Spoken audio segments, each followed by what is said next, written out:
Finalement ici, avec la bande dessinée de Mathieu La qui, en cette transition veille est de parfaite. 21 juillet, nous ramène une petite touche belge avec ce livre, cette BD qui se déroule à Bruxelles. Oui, exactement. Et c'est toujours un plaisir, évidemment, de retrouver les rues de Bruxelles dans une bande dessinée. Alors ici, il s'agit principalement des rues de Ixelles, puisque l'action de cette bande dessinée qui s'appelle L'Éveil, elle se déroule notamment dans une ancienne quincaillerie, la quincaillerie Van der Eycken, je ne sais pas si vous connaissez, qui a été un grand lieu de débat citoyen et de réflexion sur la société en 2015 et en 2016. Alors justement, l'histoire de l'éveil, elle se passe en 2016, juste avant l'élection de Donald Trump. Et d'ailleurs, les présidentielles américaines, donc entre Donald Trump et Hillary Clinton, sont un peu le fil rouge de cet album. Donc on peut dire que l'éveil qui se passe à Bruxelles, c'est une BD parfaite pour le 21 juillet. Aussi parce qu'elle a un côté surréaliste, justement. Pourquoi ? On en parlait, typiquement belge. J'y reviendrai tout à l'heure, mais peut-être juste expliquer le pitch de l'histoire. Arthur, donc, qui est le personnage principal de cette bande dessinée, c'est un hypocondriaque. Donc depuis qu'il est tout petit, il est complètement paralysé par des peurs, des angoisses. Alors du coup, il essaye de se calmer, il essaye de calmer son esprit.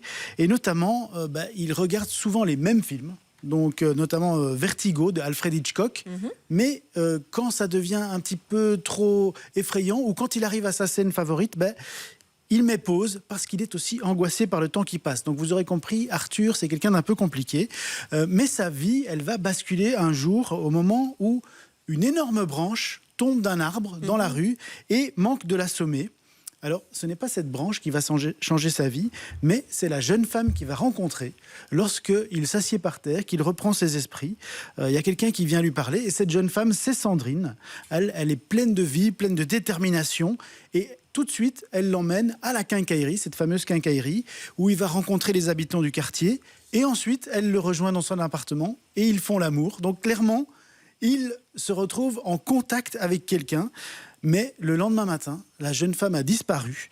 Et donc, malgré ses angoisses, Arthur, il va surmonter ses peurs pour aller dans la rue et essayer de la retrouver. C'est quelque chose, pardon, qui arrive souvent, ça. On fait l'amour et puis le lendemain, la personne a disparu.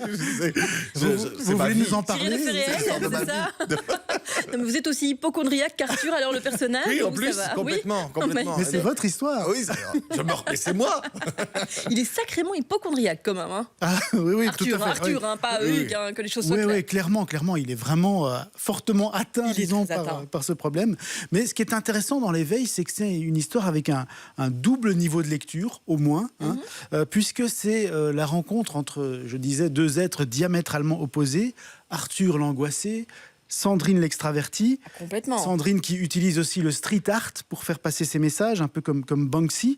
Et donc, quelque part, cette histoire, c'est la confrontation entre vivre sa vie en spectateur ou s'engager et faire bouger les choses. Donc c'est en ça que cette histoire est aussi un peu politique et que ça rejoint l'histoire de Donald Trump. Donc dans quelle mesure est-ce qu'on peut s'engager contre des personnages comme Donald Trump?